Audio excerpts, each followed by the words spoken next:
بسم الله الرحمن الرحيم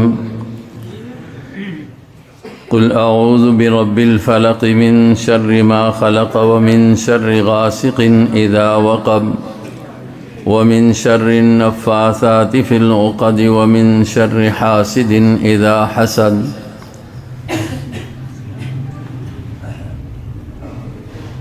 آج کی یہ جو تقریب ہے آپ حضرات کے علم میں ہے کہ یہاں ہمارے بھائی مفتی سفیان صاحب تسلسل سے جو قرآن کریم کا درس دیتے ہیں، اہل محلہ جانتے ہیں۔ قرآن کریم کا درس انہوں نے مکمل کیا ہے، اور اس موقع پر خوشی کا اظہار کرتے ہوئے اظہار تشکر کے لیے یہ پروگرام کا انعقاد کیا گیا ہے، اور اس میں انہوں نے یہ ترتیب دے رکھی ہے اور مجھے کہہ دیا ہے کہ جو آخری دو صورتیں ہیں قرآن کریم کی، ان کا ترجمہ آپ کر دیں۔ ایک لحاظ سے ہمیں انہوں نے بڑا فائدہ دے دیا کہ قرآن پاک کی تکمیل کا جو موقع ہوتا ہے اس میں ہمیں شریک کر دیا۔ اہل محلہ تو ہے ہی ہیں، دوسرے مقاموں سے آنے والے حضرات بھی اور ہم بھی اس بابرکت محفل میں قرآن کی جہاں تکمیل ہو رہی ہے، درس قرآن کی، اس میں شرکت نصیب ہوئی ہے۔ دعا یہ کرنی ہے کہ اللہ ہماری شرکت کو اپنے دربار میں قبول فرمائے۔ قرآن کریم اہل محلہ نے سنا ہے، الحمدللہ یہ اللہ تبارک و تعالی کا شکر ہے کہ اس نے ہمیں جن حضرات سے نسبت نصیب فرمائی ہے، جن بزرگوں سے، جن اکابر سے، اور اس نسبت ہی کی وجہ سے آج اللہ ہمیں یہ موقع دے رہا ہے کہ ہم قرآن کریم کی بات کرتے ہیں۔ سبحان اللہ۔ اللہ کی اس آخری لا ریب کتاب کی بات کرتے ہیں۔ آپ حضرات آج کل چونکہ یہ بڑا دور ہے میڈیا کا، کہہ دو فیس بکوں کا، نیٹ کا، تو بچہ سن رہا ہے، جو آتا ہے وہ سنتے ہیں۔ کچھ دیندار طبقہ وہ ہے جو کچھ تحقیق کرتے ہیں تو وہی بھی اس سے اپنی مرضی کی باتیں سنتے رہتے ہیں۔ آپ یقین کر لیں گے، تھوڑا سا اگر غور اور توجہ کریں تو ایک بات یقیناً آپ فرق کر لیں گے کہ جن حضرات سے ہمیں نسبت ہے اور جو ان حضرات سے نسبت رکھتے ہیں جن کا ایک نام ہے علماء دیوبند، الحمدللہ ان کی گفتگو آپ سنیں گے جو حقیقی معنوں میں علماء دیوبند کے وارث ہیں، اور پھر ان کو ایک نسبت ملی ہے حضرت شیخ القرآن مولانا غلام اللہ خان نور اللہ مرقدہ کے ساتھ۔ تو آپ ان کی بیانات میں، ان کی اصلاحی بیانات ہوں، دروس قرآنیہ ہوں، دروس حدیث ہوں، آپ ضرور فرق محسوس کر لیں گے دوسروں لوگوں کی بیانات میں اور ان میں، کہ یہاں پر اگر بات سامنے آئے گی تو قرآن کریم کی آئے گی۔ سبحان اللہ۔ اور دوسری بات، ایک آپ جتنی بھی مساجد ہیں، الحمدللہ بڑی بڑی مساجد ہیں، بڑے بڑے علماء اپنے اپنے انداز میں کام کر رہے ہیں۔ تھوڑا سا اگر آپ اس میں آپ غور کریں، اپنے قریب کے ماحول میں ہی دیکھیں تو آپ کو یہ بھی ضرور نظر آئے گا کہ قرآن کو قرآن کر کے بیان کرنے والے کون ہیں، قرآن کو قرآن کر کے بیان کرنے والے کون ہیں۔ درس قرآن لوگ دیتے ہیں، اللہ سب کو توفیق دے، دینے والوں کو، سننے والوں کو سننے کی اور پھر سب کو عمل کی توفیق دے۔ لیکن کچھ تو وہ بھی ہوتے ہیں کہ قرآن کی آیت پڑھی ہوتی ہے اور کام جو ہے وہ انگلینڈ سے شروع ہو جاتا ہے، ادھر قرآن کی آیت پڑھی ہوتی ہے اور امریکہ بیٹھے ہوتے ہیں۔ تو قرآن کو قرآن کر کے بیان کرنا، یہ اللہ نے ہمیں ان نسبتوں کی وجہ سے نصیب فرمایا ہے۔ تو دروس قرآن یہ ایک بہت بڑی سعادت کی بات ہے۔ علاقہ بھر سے حضرات موجود ہیں، اپنی اپنی مساجد میں میرے علماء کرام، کثیر تعداد میں نوجوان موجود ہے۔ ہمارے بڑے بھائی شیخ الحدیث حضرت مولانا فتح محمد صاحب، جامعہ صدیقیہ واہ فیکٹری واہ کینٹ، وہ بھی تشریف فرما ہیں۔ میں ذرا تھوڑا سا دور سے آیا ہوں، اس لیے مجھے انہوں نے بٹھا دیا ہے، ورنہ حق تو ان کا ہے، وہ ہمارے بڑے ہیں۔ اللہ تبارک و تعالی نے ہمیں یہ نعمت جو نصیب فرمائی ہے تو نسبتوں کی وجہ سے نصیب فرمائی ہے۔ اللہ ہمیں اسی لڑی میں رہنے کی توفیق نصیب فرمائے۔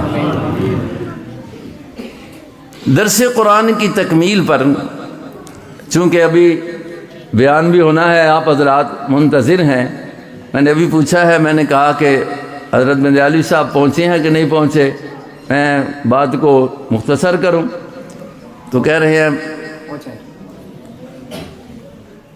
ٹھیک، بس وہ آئے ہوئے ہیں، آپ کی انتظار ہے، وہ پہنچتے ہیں تو بیان ہوتا ہے۔ میں ترجمہ کر دیتا ہوں۔ درس و اصل وہی ہوتا ہے جو تسلسل سے ہو رہا ہوتا ہے اپنے انداز میں۔ آپ اہل محلہ ان کے انداز سے واقف ہوئے، اللہ رب العزت ان کو توفیق دے، تو کیا خیال ہے کہ قرآن پاک انہوں نے درس کے طور پر مکمل کر دیا ہے، بس ختم ہو گیا نا؟ میں اہل محلہ سے پوچھ رہا ہوں۔ جی جی پھر شروع ہوگا، مطلب یہ آپ کی چاہت ہے کہ پھر شروع ہو؟ ماشاءاللہ ماشاءاللہ، اس لیے کہ قرآن تو ختم نہیں ہوتا نا۔ یہ جو ختم کی اصطلاح ہے نا، جاؤ جی ختم کر کے آؤ، یہ ٹھیک نہیں ہے۔ جاؤ جی ختم کر کے آؤ، فلاں نے ختم کر دیا ہے قرآن پاک کو، تو وہ ختم ہی ہوتا ہے، ہوتا کچھ بھی نہیں ہے۔ پتہ نہیں آپ سمجھے ہیں کہ نہیں سمجھے۔ قرآن کا پڑھ کے آپ ہی تکمیل کرنا، مکمل کرنا ہو تو یہی صحیح ہوتا ہے، سبحان اللہ، یہی صحیح ہوتا ہے۔ رمضان المبارک میں حافظ قرآن جب پڑھتا ہے نا تو آخر میں کہتے ہیں اب قرآن مکمل ہوا، ہمارے عرب میں چل گیا ختم ہوا، لیکن وہ پڑھ کر ختم ہوتا ہے، وہ پڑھ کر مکمل ہوتا ہے۔ یہ درس ہوا تو پڑھ کر مکمل ہوا، بیان کر کے مکمل ہوا، مختصر انداز میں وقت کے مطابق، آپ لوگوں کی چاہت کے مطابق یہ ہوتا رہا۔ یہ تو پڑھ کر پورا کر کے کہا جائے نا ختم ہوا ہے، مکمل ہوا ہے، تو پھر تو ٹھیک ہے۔ اور جو اشر ہوتی ہے وہ پڑھا نہیں جاتا، ویسے کہتے ہیں ختم ہوا ہے۔ پتہ نہیں اشر سیان دے ہو کہ نہیں سیان دے ہو؟ جی نہیں ہوں بول دے، بٹ صاحب نے تھکا چھوڑا تو سمجھے، اس لیے اشراں کو لو بچیا کرو، اشراں کو لو بچیا کرو، آپ پڑھا کرو، اپنی اولاد سے پڑھایا کرو، ان کو سکھایا کرو، مسجد میں بھیجا کرو۔ قرآن پاک اگر ناظرہ پڑھ لیا ہے حفظ کرا لیا کرو، حفظ کر لیا ہے تو قرآن کا ترجمہ ان کو پڑھایا کرو، سکھایا کرو، خود پڑھا کرو۔ میں نے پہلے بھی یہاں کئی موقع پر یہ کہا ہے، اور میرے خیال ہے ترتیب درس کی وہی ہوتی ہے کہ درس جب مولانا دیا کریں تو آپ سامنے قرآن ایسے ہی بیٹھتے ہیں نا، جی یہ سلسلہ ایسے ہوتا ہے نا، میں نے یہاں کئی مرتبہ یہ کہا ہے کہ جب سامنے قرآن لے کر بیٹھا کرو، ثواب بھی ہوگا دیکھنے کا بھی پڑھنے کا بھی۔ سبحان اللہ۔ تو یہ تو بڑی سعادت کی بات ہے۔ تو پھر انشاءاللہ شروع ہوگا، اس لیے حدیث میں آتا ہے نا، اور یہ علماء کی ایک ترتیب ہوتی ہے، آپ نے کبھی دیکھا ہوگا کہ بچہ حفظ قرآن مکمل کرتا ہے یا ناظرہ قرآن مکمل کرتا ہے نا، تو جو ہی مکمل کر کے آخری صورتیں سناتا ہے تو پھر اس کو ابتدا سے رکوع پڑھوا دیتے ہیں۔ حدیث کے روح سے یہی ہے کہ اب اس کو یہ نہ کہو کہ چھوڑ دیا ہے، اب وہ ادھر ختم ہوا، ادھر سے ابتدا کر دی ہے کہ یہ چھوڑنے کی تو چیز ہی نہیں ہے، سبحان اللہ۔ چھوڑنے کی چیز ہی نہیں ہے۔ اس لیے میں یہ کہہ رہا ہوں کہ اہل محلہ کا ذوق ہے نا کہ کل سے ہی مفتی صاحب کو پابند کرنا ہے کہ جی یہ نہیں ہے کہ قرآن پاک پورا ہو گیا ہے، اب جب دوبارہ آپ بیان کریں گے تو یہ وہ سمندر ہے نا، اس سے جتنے غوطے لگائے جائیں اتنے موتی زیادہ نکلتے ہیں۔ سبحان اللہ۔ اب پہلی مرتبہ کا ان کا درس کچھ اور انداز میں ہوگا، جب دوسرے مرتبہ دیں گے تو کچھ اور انداز میں ہوگا، کچھ اور چیزیں آئیں گی۔ تو اس لیے آپ کا ذوق ہوگا، سننے والوں کا ذوق ہو، سنانے والے کا ذوق بن جاتا ہے۔ میں تو یہ کہا کرتا ہوں نا، یہ واٹس ایپ اس لیے آپ کو شور کروا رہے تھے کہ بولے کہ جب بندے کا ذوق سننے والے کا ہوتا ہے نا تو چیزیں نہ آئی ہوئی بھی آ جاتی ہیں۔ سبحان اللہ۔ ہم تو پڑھنے پڑھانے والے لوگ ہیں نا، سامنے بیٹھنے والوں کا ذوق ٹھیک ہو تو کئی چیزیں جو پہلے ذہن میں نہیں ہوتی نا وہ بھی ذہن میں آ جاتی ہیں۔ تو آپ کا سننے کا ذوق ہوا تو انشاءاللہ مفتی صاحب کا ذوق مزید بڑھ جائے گا۔ اللہ رب العزت توفیق عطا فرمائے۔ یہ دو صورتیں ہیں، قل اعوذ برب الفلق اور قل اعوذ برب الناس۔ یہ لکھا ہوتا ہے قرآن پاک میں اکثر یہ مکی صورتیں، اور آپ نے یہ ضرور پڑھا ہوگا، سنا ہوگا درس میں۔ قرآن کی دو طرح کی صورتوں پر لکھا ہوتا ہے، مکی اور تو میں نے آپ کو بتایا ہوگا کہ جو صورتیں ہجرت سے پہلے مکہ سے مدینہ آنے سے پہلے اتری ان کو کیا کہتے ہیں؟ جی سارے کا دیں۔ اور جو آپ ہجرت کر کے مدینہ آ گئے، چاہے وہ نازل کسی جگہ پر بھی ہوئی ہیں، ان کو کیا کہتے ہیں؟ مدنی کہتے ہیں۔ اس کا معنی یہ ہوا کہ جس وقت نبی پاک علیہ السلام مکہ میں تھے، مدینہ ابھی نہیں آئے تھے، تو اس وقت جو صورتیں نازل ہوئیں، چونکہ آپ مکہ میں تھے، آپ جی تو صورتیں بن گئیں مکی، اور مکی صورتیں قرآن پاک میں زیادہ ہیں۔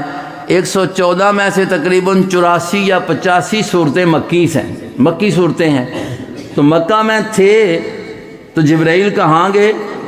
مکہ میں جی جہاں نبی تھے وہاں جبرائیل گئے۔ جی۔ تو جب مدینہ آ گئے پھر مدینہ میں گئے، پھر جبرائیل کہاں لے کر آئے؟ مدینہ میں۔ مدینہ لے کر آئے۔ پتہ چلا کہ جب مکہ میں تھے، مدینہ میں نہیں تھے۔ جی مدینہ میں نہیں تھے۔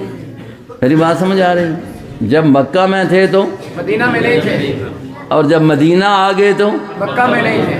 مکہ میں نہیں تھے۔ پتہ نہیں یہ لوگوں نے اس بات کو اگر دیکھ لینا تو یہ جو غلط عقیدہ بنا رکھا ہے نا جوہلاء نے، بات یاد رکھنا یہ علماء کا عقیدہ نہیں ہے، بے شک۔ یہ جوہلاء کا ہے، جن کو یہ مکی اور مدنی کا پتہ نہیں ہے۔ بے شک۔ مکی اور قرآن کا کیا پتہ ہوگا؟ یہ کتنی آسان سی بات ہے، دیکھیں کہ آپ کو تو سمجھ آ گئی ہے نا، آسان سی بات ہے۔ تو جن کو یہ بھی نہیں آئی تو وہ تو جوہلاء ہے نا۔ تو جوہلاء نے یہ جو عقیدہ بنا رکھا ہے، ادھر بھی ہیں ادھر بھی ہیں ادھر بھی ہیں ادھر بھی ہیں، ہر جگہ ہیں، ہر جگہ حاضر ناظر ہیں، تو یہ باتیں تو اگر آدمی یہ مکی مدنی ہی کو سمجھ لینا تو سمجھ جاتا ہے کہ یہ عقیدہ کس کا ہے۔ جی ان ڈرنے لگتے جی جوہلاء کا۔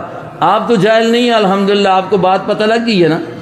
آپ کو تو جاہل وہ ہوتا ہے جس کو پتہ نہ ہو، اب آپ کو پتہ، آپ جاہل نہیں ہیں، آپ کو علم آ گیا ہے۔ تو یہ دونوں پر لکھا ہے مکی صورتیں، مکہ یعنی ہجرت سے پہلے ان کا آنا۔ ہمارے سلسلے میں جب ہم پڑھتے ہیں پڑھاتے ہیں، تو قرآن پاک کی دروس کا سمجھانے کا ایک طریقہ یہ ہوتا ہے کہ یہ صورت ہے، اس سے پہلے صورت ہے، یہ رکوع ہے، اس سے پہلے رکوع ہے، ان کا آپس میں جوڑ کیا ہے؟ سبحان اللہ. دیکھیں قرآن کس کی کلام ہے؟ اللہ کی. قرآن کس کی کلام ہے؟ کس کی کتاب ہے؟ اللہ کی کلام ہے. ظاہر بات ہے سمجھدار بندہ، عقل مند بندہ، صحیح گفتگو کرنے والا بندہ، اس کی کلام تے اس کی بات میں بھی کیا ہوتا ہے؟ جوڑ ہوتا ہے. کیا ہوتا ہے؟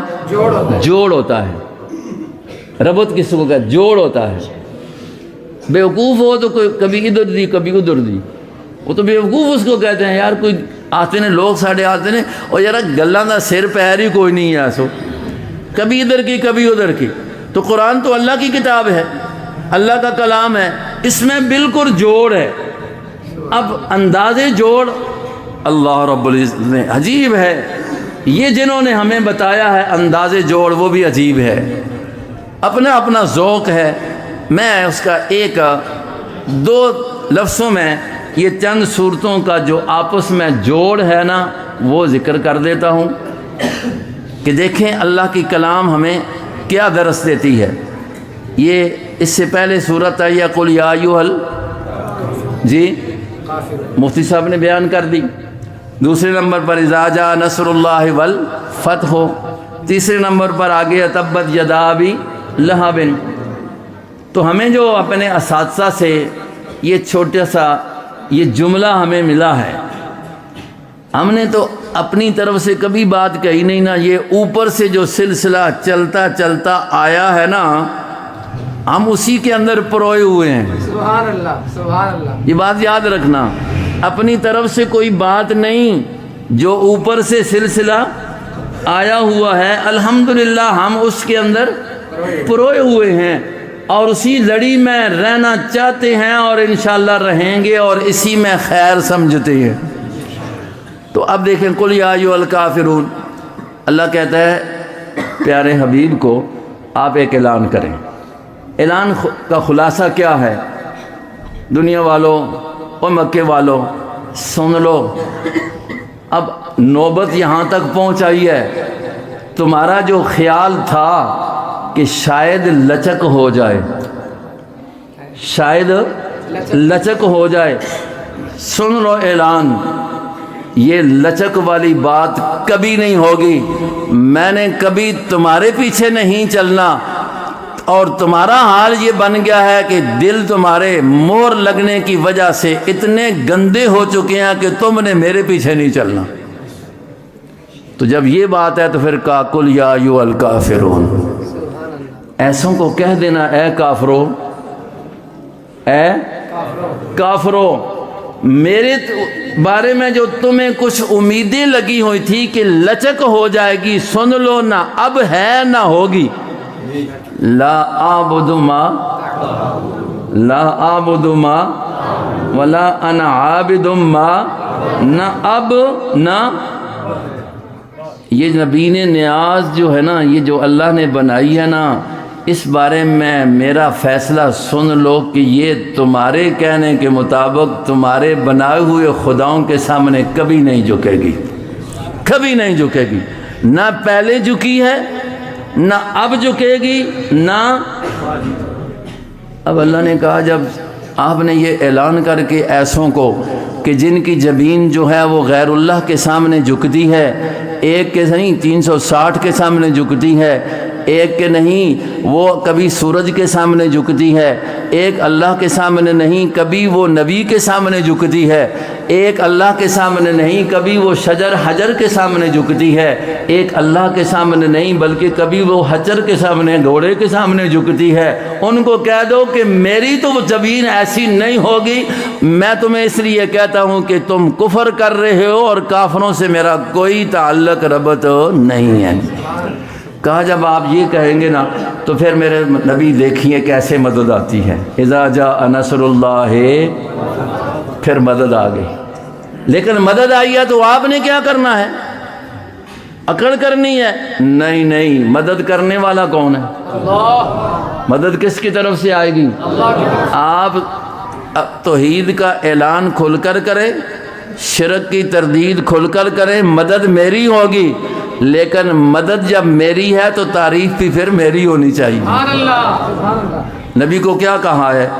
فرمایا کہ فسبح بحمد ربک واستغفر انہ کان، فسبح بحمد ربک عام معنی حضرات علماء بیٹھے ہیں کر دیا جاتا ہے رب کی تسبیح بیان کریں۔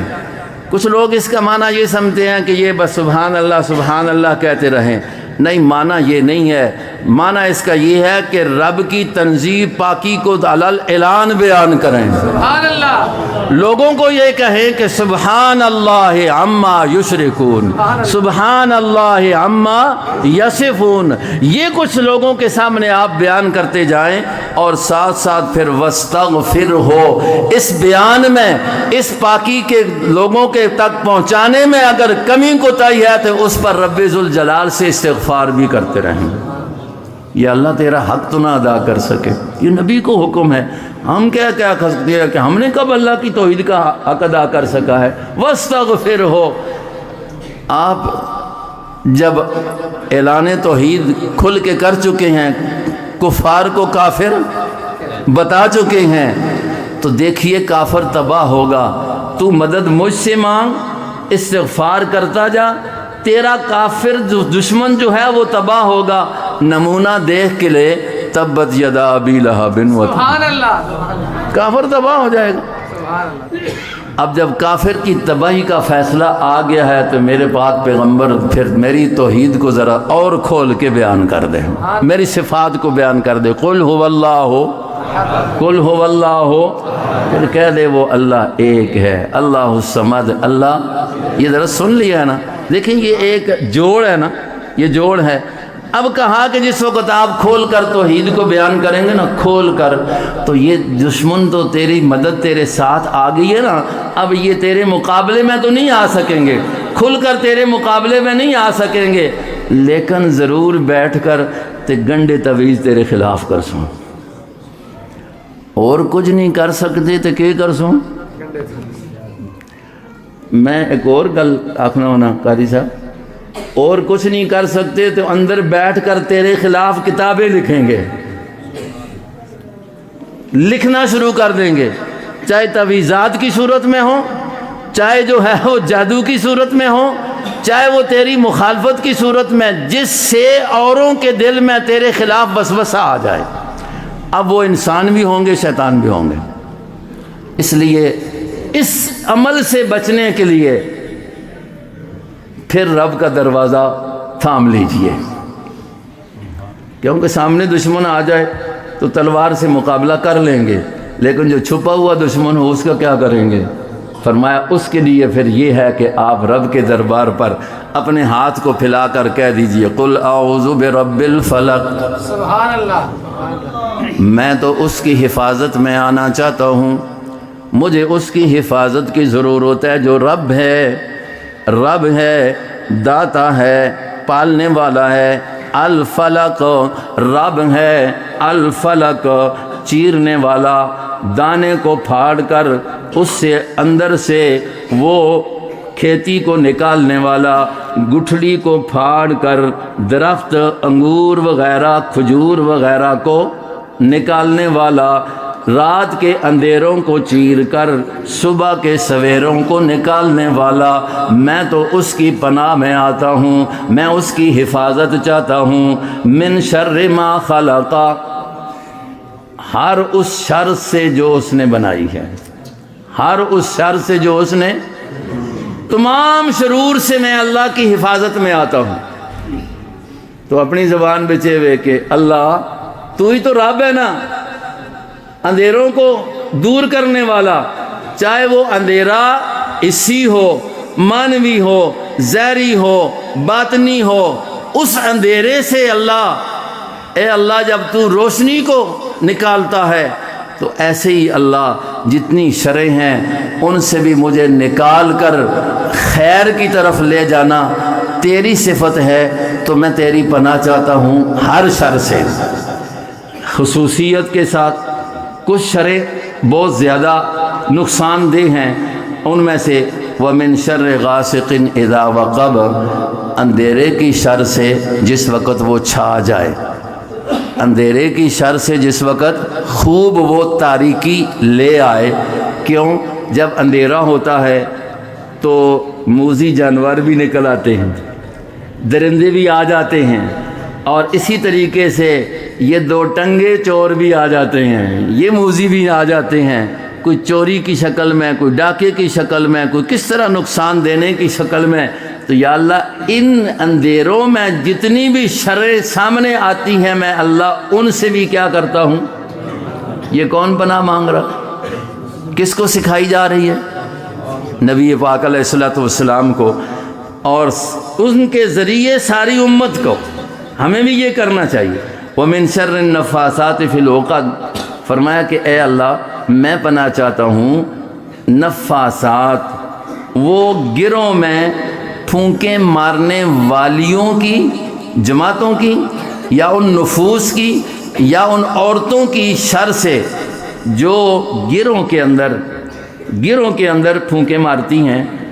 چونکہ عرب میں بھی ایک طریقہ کار تھا، اور اس موقع پر بھی ہے کہ کچھ داغے وغیرہ لے کر گنڈا پا کے تے گٹ اتے پھونکاں جادو کی یا غلط جو بھی چیزیں ہیں، تو اللہ جو ان کی شر ہے اس سے بھی پناہ کون دے؟ کون پناہ دے؟ کون بچائے؟ وَمِن شَرِّ حَاسِدٍ، تیسری چیز خصوصیت کے ساتھ، حاسد کی حسد جب وہ کرتا ہے اللہ اس کی شر سے بھی بچا دے۔ حسد کیا ہے؟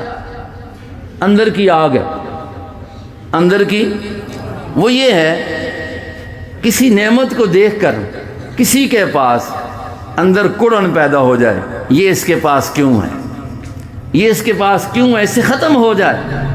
جب اس درجے پر وہ اندر سے جلتا ہے، اے اللہ جب یہ کام وہ کرنے لگ جائے تو اس کی جلن کی جو شر ہے اس سے بھی مجھے کیا کرنا؟ محفوظ کرنا۔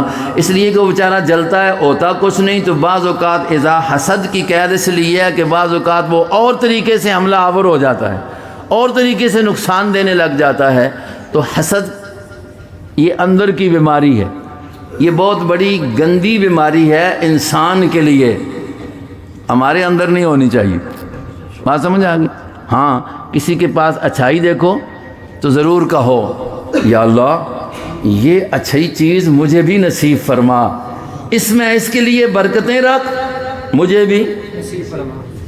اس اپنی زبان دے ریس آفتے ہیں، چنگے کمے میں ریس جی کے، جو نبی پاک علیہ السلام نے فرمایا نا، دین کے معاملے میں اپنے سے اوپر کو دیکھو۔ ایک آدمی کو دیکھتے ہو کہ وہ قرآن روزانہ تلاوت کرتا ہے آدھا سپارہ، ایک پڑھتا ہے سپارہ، ایک کرتا ہے 2 سپارے قرآن کی تلاوت کر رہا ہے، آپ کر رہا ہے، تو آپ اس کو دیکھیں اور اپنے آپ کو دیکھیں کہ میں کتنا کرتا ہوں۔ اب اس سے ریس کریں، اس سے ریس کریں۔ ایک کو دیکھتے ہیں کہ یہ تہجد پڑھتا ہے، آپ اس سے ریس کریں کہ میں بھی پڑھوں گا۔ ایک کو دیکھیں کہ اس نے اپنے بچوں کو عالم بنایا ہے، عالم بنایا، قاری بنایا، حافظ بنایا، ریس کریں کہ اس نے 2 بچوں کو بنایا، میرے 3 اللہ نے دیا، تینوں کو بنا۔ یہ ریس ہے، حسد نہیں ہے۔ حسد یہ ہے کہ یہ جو اس کو اچھائی ملی ہے اس سے کیا ہو جائے؟ ختم ہو جائے۔ یہ اندر کی آگ ہے، ہوتا کچھ نہیں ہے، اندر ہی سے اندر جلتا رہتا ہے بندہ۔ تو فرمایا ایسے بندے کی شر سے بھی اللہ مجھے کیا کرنا؟ محفوظ فرمانا۔ یہ دعا سکھائی کس نے؟ اللہ نے۔ کس کو؟ نبی پاک صلی اللہ علیہ وسلم کو۔ اس سے پہلے حضور پاک علیہ الصلوۃ والسلام کا پھر اپنا عمل دیکھیے۔ ہماری ماں اماں عائشہ صدیقہ، رضی اللہ جی رضی اللہ اماں عائشہ، میں تو سا نہیں آخنا کہ ہاتھ چاہ کے آکھو تے شور پا کے آکھو، لیکن آکھو ضرور۔ اماں عائشہ، حضور کا نام آئے تو صلی اللہ، اور صحابہ میں سے کسی کا بھی نام آئے تو یہ ضرور کہا کریں، اس پر نیکیاں ملتی ہیں۔ اماں عائشہ صدیقہ رضی اللہ عنہا فرماتی ہیں نبی پاک علیہ السلام کا اپنا معمول تھا، اور آپ نے فرمایا بھی صبح کی نماز کے بعد 3 مرتبہ ان صورتوں کو پڑھا کرو، شام کے رات کو بھی 3 مرتبہ پڑھا کرو۔ حضور نے فرمایا، آپ علیہ السلام کا اپنا عمل، عائشہ فرماتی ہیں حضور علیہ السلام ان صورتوں کو پڑھ کر اپنے اوپر دم کیا کرتے تھے، اپنے اوپر دم کیا کرتے تھے۔ کون؟ نبی پاک صلی اللہ علیہ وسلم۔ حتیٰ کہ جب آپ بیمار ہو گئے، وہ بیماری جس میں آپ پھر اٹھے نہیں، دنیا کو چھوڑ گئے، آپ پر ذوف تھا، تو کہتی ہیں میں پڑھتی اور برکت کے لیے آپ کے ہاتھ پر پھونکتی اور وہی ہاتھ جسم پر پھیر دیا کرتی تھی۔ تو حضور علیہ السلام کو اللہ نے یہ دم بتایا تو آپ آپ کرتے تھے، ہمیں بھی کرنے کا کہا ہے۔ آج مسئلہ یہ ہو گیا ہم آپ کرتے نہیں ہیں، پھر اس لیے در در رلتے ہیں۔ آپ یہ کرتے نہیں، حضور نے بتلایا تو اجازت بھی دے دی نا، تو دم کی اجازت ہوگی نا۔ آپ پڑھو تو کرو، اپنے اوپر کرو، اپنے بچوں پر کرو، گھر والوں پر کرو، گھر والیاں تمہارے اوپر کریں۔ آج ہی بخاری کے اندر وہ باب گزرا ہے جس میں یہ ہے کہ عورت اپنی جو ہے وہ اپنے خاوند کو دم کر سکتی ہے، اور یہی حضرت عائشہ صدیقہ رضی اللہ تعالی عنہا کا جو فعل ہے جو میں نے ابھی بیان کیا، اس کو بیان کیا ہے۔ تو یہ دم ہے۔ میں نے حضرت مولانا سمیع الحق صاحب رحمہ اللہ، ان کا ایک درس تھا اس طریقے سے، تو یہ بات انہوں نے بھی کہی۔ یہ 2 صورتیں ہیں، ایک میں علاج ہے جان کا، دوسرے میں علاج ہے ایمان کا۔ سبحان اللہ۔ یہ پہلی صورت میں علاج ہے کس کا؟ بول چھوڑو یار، جان کا، اور اگلی صورت میں علاج ہے ایمان کا۔ پہلی میں حفاظت جان ہے، دوسری میں حفاظت ایمان ہے۔ دونوں کی حفاظت ضروری ہے۔ ایمان کی حفاظت کے لیے جان کی ضرورت ہے، اس لیے جان کا کام پہلے بیان کیا۔ جان ہوگی تو ایمان کی حفاظت ہوگی، اگر جان ہی نہیں ہے تو یہ بات سمجھ آئی ہے؟ اب جان کی حفاظت کو پہلے ذکر کیا، بعد میں ایمان والی بات آ گئی ہے۔ اللہ ہم سب کو جان دے اور ایمان والی دے۔ اب اگلی صورت میں کہا بسم اللہ الرحمن الرحیم قل اعوذ برب الناس، میرے پیغمبر یہ کہہ دیجئے اعوذ برب الناس، میں پناہ میں آتا ہوں، میں حفاظت چاہتا ہوں رب کی۔ کس کا رب؟ الناس، سب لوگوں کا۔ جو رب ہے، رب کا معنی ہوتا ہے پالنا، رب کا معنی ہوتا ہے پرورش کرنا، بچپن سے کمزوریوں سے بڑھا کر طاقتور بنانا۔ ایک فصل نکلتی ہے نا، وہ شاخ سے نکلتی ہے کسی فصل کی بھی، کتنی کمزور ہوتی ہے۔ درخت نکلتا ہے تو بالکل تنا اس کا کمزور ہوتا ہے، کرتے کرتے کرتے وہ مضبوط ہے۔ بچہ پیدا ہوتا ہے تو بالکل کمزور ہے، کرتے کرتے جوان ہو جاتا ہے، پھر کسی کو پہچانتا ہی نہیں ہے، کہتا ہے جوانی تے مستانی، یہ خیال نہیں کرتا کہ یہ مستانی بنائی کس نے ہے۔ تو یہ رب ہے جو کمزوریوں سے طاقتور بنا دے، پرورش کرتا ہے، پالنے والا ہے۔ یہی اللہ کی ذات ہے، اس جو لوگوں کا رب ہے۔ ملک الناس، جو بادشاہ ہے، لوگوں کا اختیار والا ہے۔ الہ الناس، جو لوگوں کا معبود ہے۔ یہ 3 باتیں اگر سمجھ آ جائیں کہ رب داتا بھی کون ہے اور کائنات کے اندر تصرف اختیارات بھی کس کا ہے؟ اللہ کا ہے۔ جب تصرف بھی اس کا، پالنے والا بھی وہی ہے، تو پھر عبادت کا حق بھی کس کا ہے؟ یہ الہ الناس ہے۔ یہ ترتیب سے اللہ نے ذکر کیا۔ کیوں؟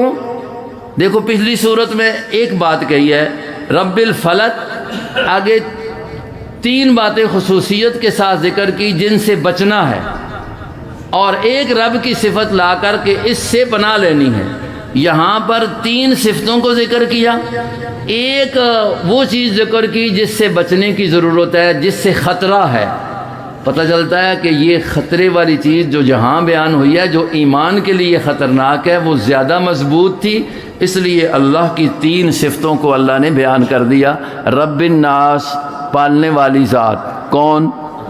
مالک الناس، ساری کائنات کے اندر اختیار رکھنے والی ذات، الہ الناس، سب کے لیے عبادت کے لائق ذات، صرف کون؟ اللہ۔ اے اللہ، اس رب کی، اس بادشاہ کی سامنے درخواست ہے کہ یا اللہ تو مجھے بچا لے۔ کس سے بچا لے؟ من شر الوسواس الخناس۔ اے اللہ، اس چھپ کر وسوسہ ڈالنے والے کی شر سے، چھپ کر وسوسہ ڈالنے والے کی۔ عام علماء تو کہہ دیتے ہیں نا، شیطان چونکہ چھپا ہوا ہے اور دل میں خیالات ڈالتا ہے، خناس ہے، چھپا ہوا ہے۔ دوسرا معنی ہے خناس، جو پیچھے ہٹ جاتا ہے، چھپا ہوا ہوتا ہے۔ وہ چونکہ اس پر وار نہیں ہو سکتی نا، اس پر وار تو اس کا وسوسہ، اس کا نقصان زیادہ ہے۔ وار جو نہیں ہو سکتی، سامنے کا کوئی دشمن آ جائے، اس کی وار سے بندہ بچاؤ کر لے گا، آگے سے وار کر لے گا، لیکن یہ تو چھپا ہوا ہے نا، اس پر کیسے ہم وار کریں؟ تو اس کی ایک ہی علاج ہے کہ اللہ تو ہی بچا لے۔ اللہ، یہ اس کی وار سے بچنے کے لیے کس کے در پر آنا ہے؟ رب کے در پر آنا ہے۔ یہ اللہ اپنے نبی کو بھی سکھا رہے ہیں۔ اس لیے نبی پاک صلی اللہ علیہ وسلم کے جب یہ بیان کیا نا کہ یہ وسوسہ شیطان جو ڈالتا ہے، یہ اللہ رب العزت سے تھوڑی سی اس نے مہلت مانگی تھی، اور یہ انسان کے رگوں کے اندر بھی خون کی طرح جاری ہو کر، داخل ہو کر، کوشش کر کے انسان کو ورغلاتا ہے، اس کے اثرات اندر ہوتے ہیں۔ تو صحابہ نے کہہ دیا یا رسول اللہ صلی اللہ علیہ وسلم، کیا آپ کے ساتھ بھی اس کا یہ معاملہ ہے؟ آپ کے ساتھ بھی؟ فرمایا ہاں ہے، تو اس کا معاملہ اسی طرح میرے ساتھ بھی ہے، لیکن اللہ نے مجھے اس پر زور دے دیا ہے۔ اب یہ مجھے اس طرح کے غلط خیالات میرے دل میں یہ ڈال نہیں سکتا۔ بلکہ ایک مرتبہ حضرات علماء بیٹھے ہیں، حضور نے جس وقت اس نے اس طرح کی کوشش کی نا، تو نبی علیہ السلام نے اس شیطان کو پکڑ لیا۔ کیا کیا؟ پکڑ لیا۔ حضور فرماتے ہیں میں نے جب پکڑا نا اس کو، تو میرے دل میں یہ خیال آیا کہ اس کو اس مسجد نبوی کے ستون سے باندھوں نا، صبح مدینے کے بچے آئیں گے اور اس سے کھیلیں گے۔ میں اس کا معنی حضرت مولانا نور محمد صاحب طلباء کو یہ کرایا کرتا ہوں کہ حضور نے گویا اس طرح کہا ہے کہ دل تو چاہتا ہے اس کا اساں بن چھوڑا، فضری طلباء اساں سیدھا کر سن، طالبان دا داند بڑا سونے ساں۔ لیکن پھر مجھے اپنے بھائی سلیمان کی خواب یاد آ گئی کہ انہوں نے کہا تھا کہ مالک الملک حبلی ملک لا ينبغی لأحد من بعدی، مجھے ایسی حکومت دے دینا جو بعد میں کسی کو نہ ملے۔ مجھے جب یہ ان کی بات یاد آئی تو پھر میں نے اس کو کیا کر دیا؟ چھوڑ دیا ہے۔ تو بہرحال اس کا وسوسہ خناس پیچھے ہٹ جاتا ہے۔ علماء نے ایک تفسیر لکھی ہے، پیچھے ہٹنے کا مطلب یہ ہے کہ شیطان تو آتا ہے، آ کر اپنی کارروائی ڈالتا ہے، لیکن جب اللہ کا نام لیتا ہے تو یہ بھاگ جاتا ہے۔ اللہ کا نام لیتا ہے تو یہ، تو اس لیے آدمی کو ہر وقت اللہ کا نام لینا چاہیے۔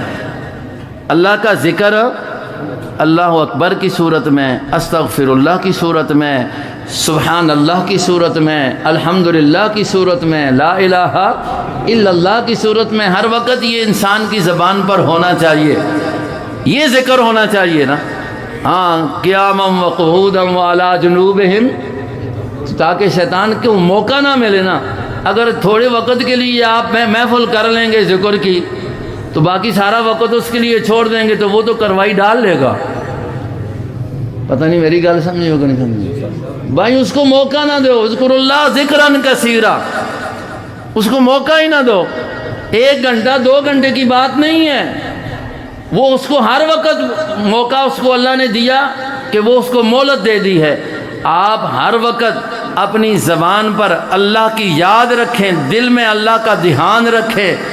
جب دل میں دھیان رب کا ہوگا، زبان پر بات رب کی ہوگی، یہ خناس بے ایمان بھاگے گا، پھر نہیں قریب آئے گا۔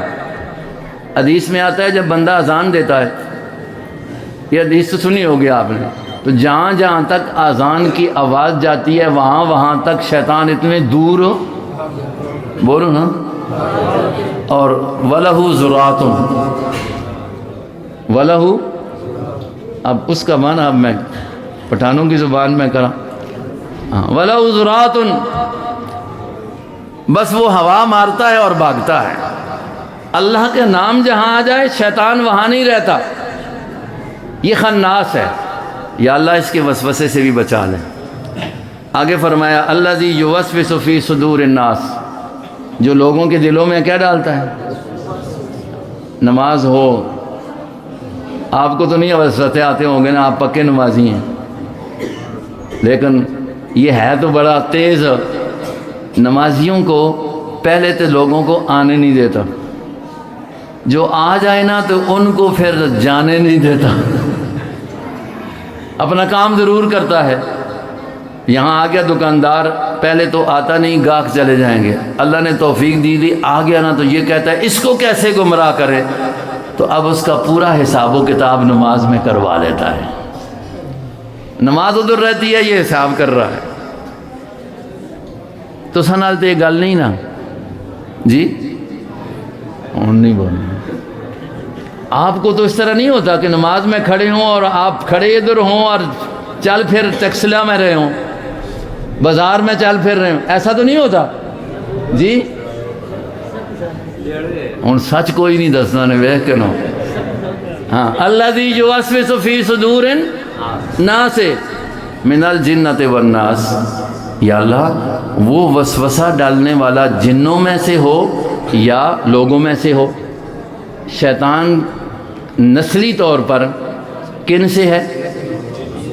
آپ نے قرآن کا درس سنا ہے نا، کان من الجن، شیطان نسلی طور پر جنات سے ہے، تو جنوں سے ہو یا لوگوں سے ہو۔ جو انسان شیطان والا کام کرے یا اللہ اس کی شر سے بھی بچا دے۔ اب ایک بات کر کے بس کرتے ہیں، ایک ہے شیطان جو جنوں میں سے ہے اس کی شر، اور ایک ہے شیطان جو انسانوں میں سے ہے اس کی شر۔ دیکھیں انسانی شکل میں، جو انسانی شکل میں شیطان ہے اس کی شر سے بچنے کے لیے قرآن پاک نے کہا ہے خذ العفو وامر بالعرف واعرض عن الجاہلین، کہ یہ آیا واصبر۔ ان کا تو یہ ہے کہ کچھ انسانیت ہوگی تو آپ خذ العفو، معاف کریں اس کو، اور وامر بال، اس کو اچھائی کا حکم کریں، اور واعرض عن الجاہلین، اگر نہیں بات آتا تو آپ اس سے اعراض کریں اور صبر کریں۔ یہ تو انسانی شیطان کا، اور اگر پھر بھی نہیں ہے تو پھر اس کے خلاف جہاد کریں، یہ حکم ہے۔ لیکن جہاں آئی بات شیطانی شر کی تو وہاں یہ نہیں آیا کہ اس کے خلاف تلوار اٹھاؤ، وہاں پر کیا ہے؟ اما ینزغنک من الشیطان نزغ، آگے کیا ہے؟ فاستعذ باللہ۔ اس کی شر سے بچنے کے لیے ایک ہی صورت ہے کہ بس دروازہ رب کا پکڑ لو، کہ اللہ اس کی شر اتنی بڑی ہے کہ اور تو میرے لیے اس سے بچاؤ کی کوئی صورت ہی نہیں ہے۔ اللہ اپنے نبی کو کہتے ہیں کہ وہاں کہ اللہ اب اس کی شر سے صرف بچنے کا طریقہ یہی ہے کہ تو ہی مجھے کیا کر لے، بچا لے، تو ہی مجھے۔ تو ہم بھی یہ دعا کرتے ہیں کہ اللہ چاہے شیاطین الانس ہوں یا شیاطین کیوں شیاطین انس ہیں یا شیاطین جن ہیں، قرآن نے وہ 8ویں سپارے میں کہا ہے کہ یہ دونوں جو ہیں یہ نبیوں کے مخالف ہیں، دشمن ہیں۔ کذالک جعلنا لکل نبی عدوا شیاطین الانس والجن، شیاطین انس ہو یا شیطان جن ہو، یہ نبی کا دشمن ہے، تو نبی کا دشمن ہے تو امت مسلمہ کا بھی دشمن ہے۔ اس کی دشمن سے پناہ، اس سے بچنا کس سے طلب کرنا ہے؟ یہ ہے قل اعوذ برب الفلق، قل اعوذ برب۔ تو اب معمول بنا لیں اپنے اوپر دم کرنے کا، پڑھنے کا۔ میں نے اپنے استادوں سے یہ بات سنی ہے کہ آج کل اس دور میں علماء کرام کو اور خصوصی طور پر دیندار لوگوں کو، علماء کو اس ورد کا اہتمام کرنا بڑا ضروری ہے، اس لیے کہ جو حق بیان کرتا ہے اس کو کسی نہ کسی سے طریقے سے گرانے کے لیے دنیا یہ کرتی ہے۔ حسد کی اور صورت ان کی نہ بنے تو یہی کام ان کا شروع ہو جاتا ہے۔ تو اپنے اوپر یہ کرنا چاہیے، یہ اتنا آسان عمل ہے، ہمیں حضور نے بتلایا ہے اور ہم نے اپنے اساتذہ سے پڑھا ہے، اور آج آپ کے سامنے بات کر رہے ہیں۔ اس دم کی سب کو اجازت ہے، تو آپ خلیفہ مجاز بن گئے کہ ہم دم کی اجازت دے دی ہے نا، آج کل یہ ہو گیا، تو ہم نے بھی دم کی آپ کو اجازت دے دی ہے، لیکن اپنے اوپر کریں، دکانداری نہ کریں۔ بے شک پتہ نہیں بات سمجھ آئیے کہ نہیں؟ اپنے اوپر کریں، اپنی اولاد پر کریں، دوستوں پر کریں، ان کو سکھائیں، دکانداری نہ بنائیں، انشاءاللہ فائدہ ہوگا۔ اللہ تبارک و تعالی یہ درس قرآن کی جو تکمیل ہوئی ہے، آج آخر میں ہم بھی اس میں شامل ہوئے۔ رب ذوالجلال ہم سب کو پورے قرآن کے اس پڑھنے کی، سنانے کی، سننے کی جو سعادتیں اور ثواب ہے اس میں اللہ ہم سب کو شامل فرما دے۔ وما علینا الا البلاغ۔